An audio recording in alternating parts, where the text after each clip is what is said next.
السلام علیکم. سب خیریت سے ہیں؟ ماما بابا آپ سب خیریت سے ہیں؟ انشاءاللہ خیریت سے ہوں گے. جی پھر احتیاط جاری ہے آپ کی. ہاتھ بار بار دھو رہے ہیں آپ, سینیٹائزر کا استعمال کر رہے ہیں. یہ ہمارا آج اردو کا دوسرا آن لائن لیکچر ہے, دوسرا ہفتہ ہے. پہلا ہفتہ ہمارا 7 اپریل کو تھا, پہلا لیکچر 7 اپریل کو. اب دوسرا لیکچر 14 اپریل اور اگلا لیکچر ہمارا 21 اپریل کو ہوگا. 14 سے 21 تک ہمارا یہ ہفتہ ہے اور دوسرا ہفتہ ہے. پہلے لیکچر میں ہم نے کتاب کا تعارف کیا تھا, آپ کو کتاب کا تعارف کروایا گیا تھا, اور سبق نمبر 1 ہم نے پڑھی تھی. آپ کو میں نے بتایا تھا کہ ہمارا جو تعلیمی سال ہے وہ 3 سرماہی پر مشتمل ہوتا ہے, اور پہلی سرماہی کے لیے ہم نے سبق نمبر 1 سے لے کر سبق نمبر 7 جس نے اٹھائی مشق تک انتخاب کیا ہے اسباب کا. ہم نے پڑھا تھا, جن لوگوں نے آج ہمارے ساتھ شمولیت اختیار کی ہے, آپ ہمارا پہلے والا لیکچر بھی دیکھ سکتے ہیں, اور ضرور دیکھیں تاکہ آپ کو آسانی ہو جائے کام کرنے میں, ہوم ورک کرنے میں, یاد کرنے میں اور سبق کو سمجھنے میں. ہم نے اس میں اللہ تعالیٰ کی تعریف بیان کی جاتی ہے, اس کے متعلق ہم نے پڑھا تھا کہ حمد کیا ہے, اور اس کے الفاظ معنی آپ نے یاد کرنے تھے, اور سوالات کے جوابات کاپی پہ لکھنے تھے, اس سے مکمل کریں. یہ بھی کتاب کا کام تھا. اعراب, اور یہ میں آپ کو تھوڑا سا دکھا دیتی ہوں. یہ کتاب سے آپ نے یاد کرنا تھا, یہ کاپی پہ لکھنا تھا سوالات کے جوابات. تفہیم یہ کتاب کا کام تھا, مصرے مکمل کریں.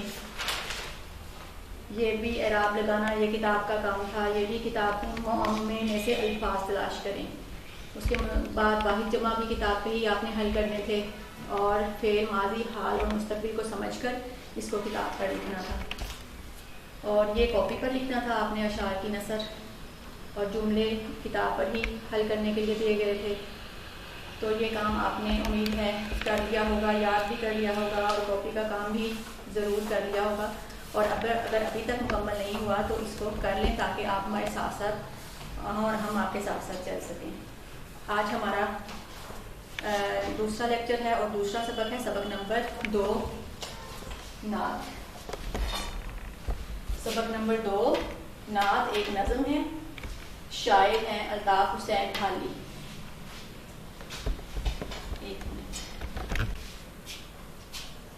سبق نمبر 2 آج جو ہم نے اپنے دوسرے لیکچر میں پڑھنا ہے, نعت ہے, نظم ہے ایک, جس کے شاعر کا نام الطاف حسین حالی ہے. آپ کو پتہ ہے نا کہ نعت کیا ہوتی ہے, آپ نے پہلے بھی کلاس 2 میں اور کلاس سوم میں پڑھا ہے کہ نعت کیا ہوتی ہے. نعت ہوتی ہے جس میں حضور صلی اللہ علیہ وآلہ وسلم کی تعریف بیان کی جاتی ہے. اور اب ہم نے اس کو بلند خوانی جو ہے وہ آپ کو بہت اچھی طرح سے آ گئی ہوگی, کیونکہ آپ اردو کی کتاب پڑھ رہے ہیں. KG اور نرسری میں تو آپ کے صرف توڑ جوڑ ہوتے ہیں, تھوڑی سی ہی بلند خوانی ہوتی ہے, لیکن 1 اور 2 3 4 پھر آپ کی بلند خوانی شروع ہو جاتی ہے, اور بہت اچھی سی آپ کلاس پنجم تک جا کے اچھی بلند خوانی کر سکتے ہیں. اس سبق پہ اب ہم نے اس کے مقاصد کو دیکھنا ہے کہ کیا مقاصد ہیں اس سبق کے. ہم یہ جان سکیں گے کہ نبی پاک صلی اللہ علیہ وآلہ وسلم کی سیرت ہمارے لیے مشعل راہ ہے. نعت کی مدد سے الفاظ کے معنی معلوم کر سکیں گے. نعت کو مخصوص لہجے اور آہنگ کے ساتھ پڑھ سکیں گے. آپ اس کو یاد کر سکتے ہیں. آپ کو پتہ ہے اسمبلی میں آپ کو موقع ملتا ہے نعت پڑھنے کا, گھر میں بھی آپ نعت پڑھ سکتے ہیں. ویسے بھی یہ تو نبی پاک کی تعریف ہے نا, تو اس کو کسی بھی وقت پڑھا جا سکتا ہے. فعل کی مطابقت فاعل کے ساتھ کر سکیں گے. یہ ہے ہمارا گرامر کا کام, اسی کتاب میں مشق پہ شامل ہے. اب ہم دیکھ لیتے ہیں کہ اس میں نعت میں ہے کیا. الطاف حسین حالی جو کہ اس کے شاعر ہیں, انہوں نے حضور صلی اللہ علیہ وآلہ وسلم کی تعریف بیان کی ہے. اور ہمیں پتہ ہے, ہم سب جانتے ہیں کہ نبی پاک صلی اللہ علیہ وآلہ وسلم ہمارے آخری نبی ہیں. 1,24,000 پیغمبر اس دنیا میں آئے اسلام کی تبلیغ کے لیے. سب سے پہلے نبی کا نام حضرت آدم علیہ السلام, اور سب سے آخری نبی کا نام حضرت محمد صلی اللہ علیہ وآلہ وسلم ہے. اور ہمارا ایمان ہی یہ ہے, جب ہم بچہ چھوٹا ہوتا ہے تو اس کو سب سے پہلے کیا سکھایا جاتا ہے؟ جب وہ بولنا شروع کرتا ہے کلمہ پڑھایا جاتا ہے, لا الہ الا اللہ محمد رسول اللہ, کہ اللہ کے سوا کوئی معبود نہیں اور محمد صلی اللہ علیہ وآلہ وسلم اللہ کے رسول ہیں. تو اب یہ دیکھیں کہ اس میں شاعر نے کہا ہے کہ جو اتنے سارے نبی آئے ہیں اس میں حضور صلی اللہ علیہ وآلہ وسلم کو رحمت کا لقب ملا ہے، اور ہم نے اتنے سارے واقعات پڑھے ہیں اپنی کتابوں میں اور اپنے بڑوں سے بھی سنے ہیں کہ نبی پاک صلی اللہ علیہ وآلہ وسلم جو ہیں وہ کیا تھے، یتیموں، غریبوں، محتاجوں، ضعیفوں سب کے کام آنے والے تھے، سب کے مددگار تھے، سب کی بات سنتے تھے، اور ہر کام جو ہے وہ کوشش کرتے تھے کہ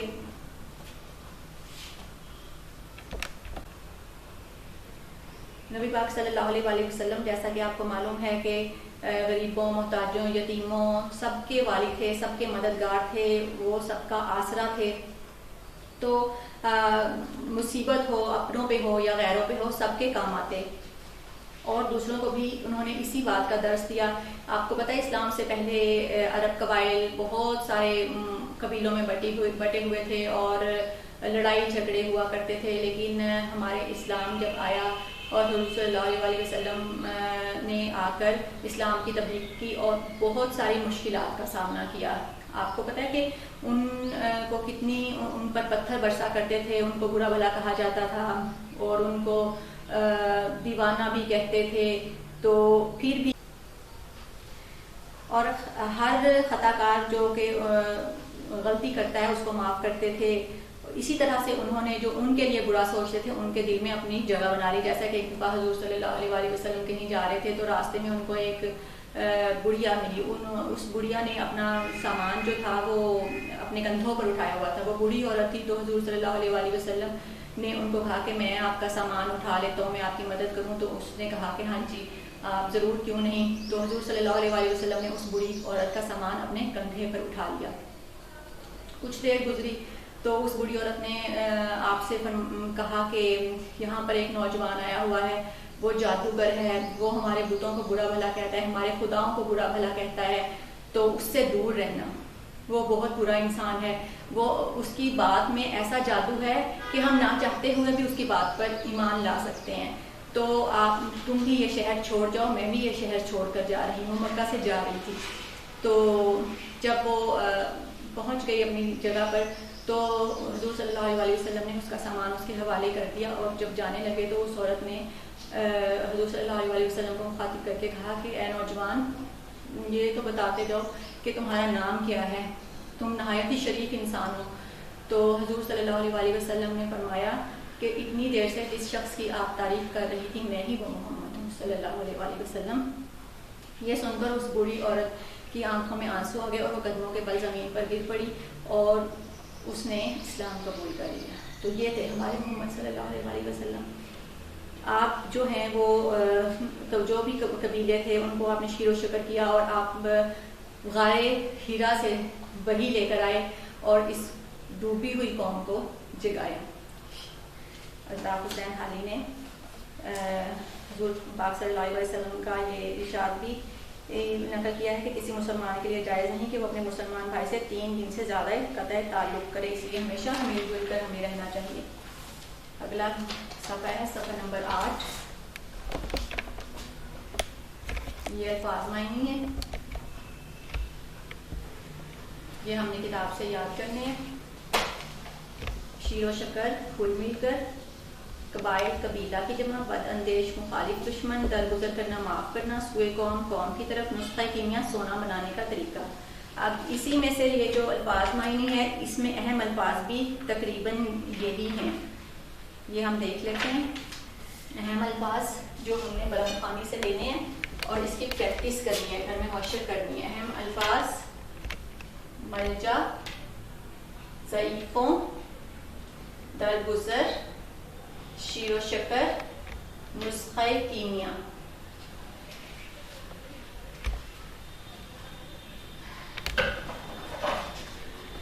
یہ الفاظ کے معنی ہیں: ملجا، ضعیفوں، درگزر، شیر و شکر، نسخہ کیمیا۔ یہ آپ نے ان کی بہت زیادہ مشق کرنی ہے کاپی پر، اور اس کو کاپی پر لکھنا بھی ہے۔ الفاظ کے معنی بھی ہو گئے ہیں۔ اب ان تفہیم ہے صفحہ نمبر 4 پر یا 8 پر ہی تفہیم، ان سوالات کے جوابات دیں۔ یہ کام آپ نے کاپی پر کرنا ہے۔ یتیموں اور غلاموں کے والی کون ہیں؟ کون ہے؟ حضور صلی اللہ علیہ وسلم ہے، حضرت محمد صلی اللہ علیہ وسلم یتیموں اور غلاموں کے والی ہیں. یہ آپ نے پورا جواب لکھنا ہے. نسخہ کیمیا سے کیا مراد ہے؟ نسخہ کیمیا سے مراد قرآن مجید ہے. حضرت محمد صلی اللہ علیہ وسلم غار حرا سے اتر کر کس قوم کی طرف تشریف لائے؟ حضرت محمد صلی اللہ علیہ وسلم غار حرا سے اتر کر سوئے قوم کا مطلب ہے غفلت میں ڈوبی ہوئی قوم کی طرف تشریف لائے. نعت کے شاعر کون ہیں؟ نعت کے شاعر کا نام الطاف حسین حالی ہے.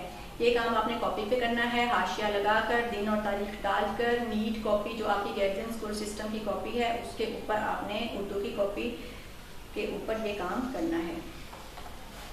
اگلا ہے الفاظ سازی. نعت کے مطابق مصرے مکمل کریں. جب آپ نے خود مصرے مکمل کرنے ہیں، خالی جگہ ہے، آپ ماشاءاللہ بڑے ہیں اور آپ یہ کر سکتے ہیں. جب آپ بلند خوانی کریں گے تو آپ یہ کر سکیں گے. آگے آپ چلتے ہیں صفحہ نمبر 9 پر. دیے گئے جملوں کو غور سے پڑھیں اور املا جو ہے وہ درست کریں. اس کی یہ میں آپ کو بتاتی ہوں. ہم پاکستانی قوم ہیں. یہاں میں نے الفاظ صرف لکھتے ہیں، املا کی درستی لکھتی ہے قوم. یہاں پر فکرے میں ہیں ہم پاکستانی قوم ہیں، تو قوم ایسے تو نہیں لکھتے نا. قوم قواف سے لکھتے ہیں قوم. اس کے بعد ہے جابر بن حیان ایک عظیم کیمیا دان تھا. کیمیا دان اس قواف سے نہیں ہوتا، اس قواف سے ہوتا ہے. صحیح لفظ یہ ہے کیمیا دان. اس کے بعد ہے ہمیں مصیبت کے وقت دوسروں کے کام آنا چاہیے. مصیبت سین سے مصیبت ہوتا ہے یا سواد سے مصیبت ہوتا ہے؟ یقیناً سواد سے مصیبت ہوتا ہے. اسلام سے پہلے عرب کی جاہل قوم مختلف قبائل میں بٹی ہوئی تھی. کاف کی پریکٹس اس میں زیادہ ہے. یہ بھی کاف. کون سا کاف کہاں لگے گا؟ قواف کہاں لگے گا؟ کاف کہاں لگے گا؟ یہ دیکھنا ہے. یہ والا کاف نہیں آئے گا، قواف آئے گا یہاں پر. قبائل غلط، یہ والا قبائل ٹھیک. آخری فکرہ ہے ہمارے نبی حضرت محمد صلی اللہ علیہ وسلم فقیروں اور ضعیفوں کی مدد فرماتے تھے. فقیروں، یہ بھی کاف، یہ والا کاف نہیں آئے گا، قواف والا کاف آئے گا. تو اس میں زیادہ پریکٹس کاف اور قواف کی ہے. ایک جو ہے لفظ جو ہے وہ سین سے اور سواد سے اس میں آپ نے پریکٹس کرنی ہے. اب آپ کو اس سے یہ سمجھ آ جائے گا کہ کہاں پر کون سا کاف استعمال کرنا چاہیے. یہ آپ نے کتاب پر حل کرنا ہے. دیے گئے الفاظ کے معنی لغت میں سے تلاش کر کے اپنی کاپی پہ لکھیں. ملجا، والی، زیر و زبر، ماوا، مولا، یہ آپ کا ہوم ورک ہے. یہ آپ نے خود، جس طرح ہماری انگلش کی ڈکشنری ہوتی ہے اس طرح ایک اردو کی بھی ہوتی ہے، اس کو لغت کہتے ہیں. اس لغت کو آپ کے پاس ہونا چاہیے. آپ اس میں سے کوئی بھی آپ کو سمجھ نہ آئے اردو کا لفظ تو وہ آپ دیکھ سکتے ہیں. جس طرح سے انگلش کی ڈکشنری کو استعمال کرتے ہیں اسی طرح سے اردو کی لغت کو بھی استعمال کیا جاتا ہے اسی طریقے سے. تو یہ آپ نے اپنی کاپی پر حل کرنے ہیں. نمبر 5، دیے گئے الفاظ میں سے مترادف اور متضاد الفاظ کی جوڑیاں اپنی کاپی میں لکھیں. سب سے پہلے ہم دیکھ لیتے ہیں مترادف کیا ہے اور متضاد کیا ہے. متضاد الفاظ وہ ہوتے ہیں جن الفاظ کے معنی ایک دوسرے کے الٹ ہوتے ہیں.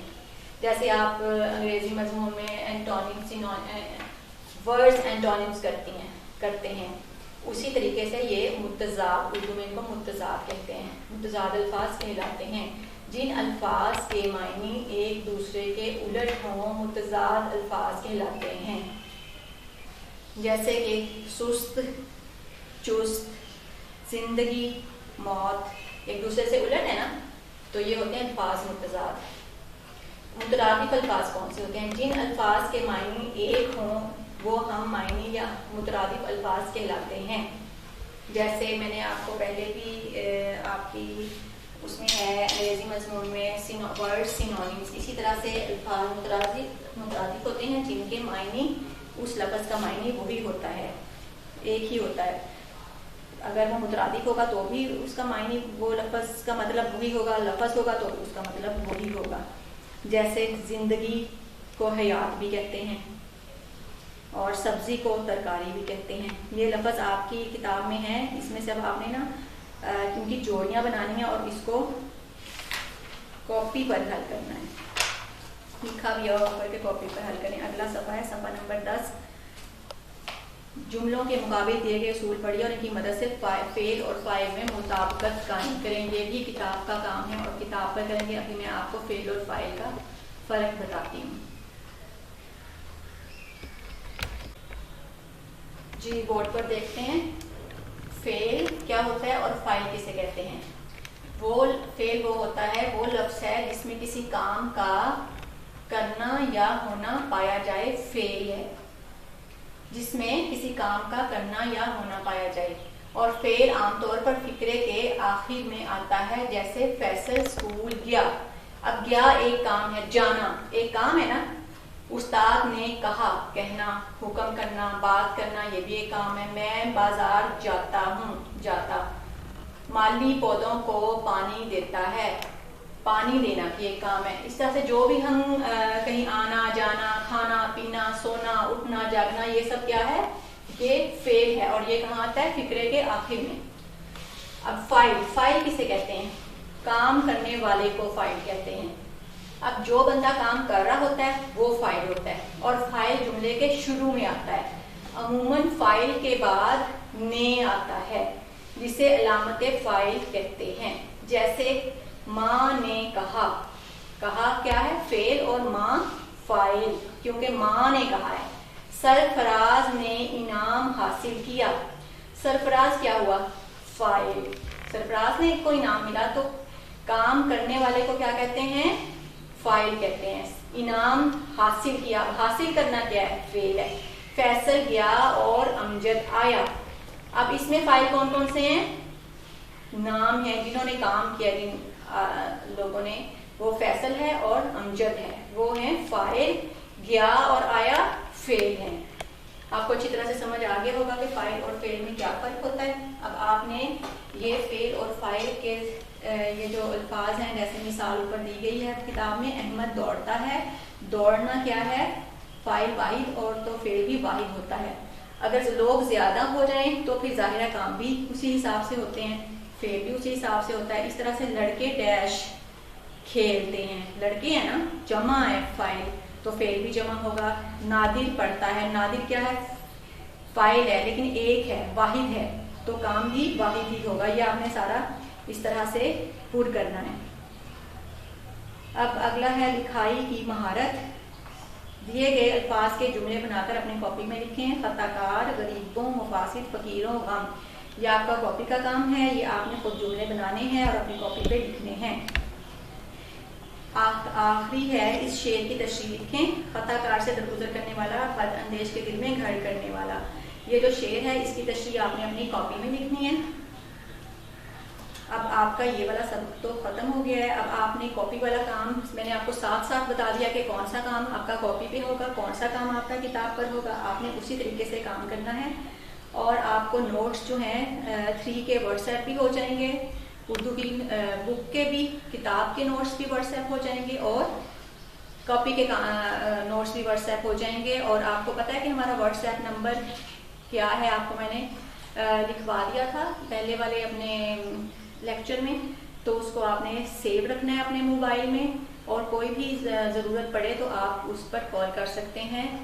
سنڈے کے، اتوار کے علاوہ کسی بھی دن 9 بجے سے 2 بجے تک آپ اسکول سے رابطہ کر سکتے ہیں واٹس ایپ نمبر کے ذریعے یا پھر آفس کے نمبر پر. آج ہم آپ کو ایک صرف سبق ہی نہیں کروائیں گے، یہ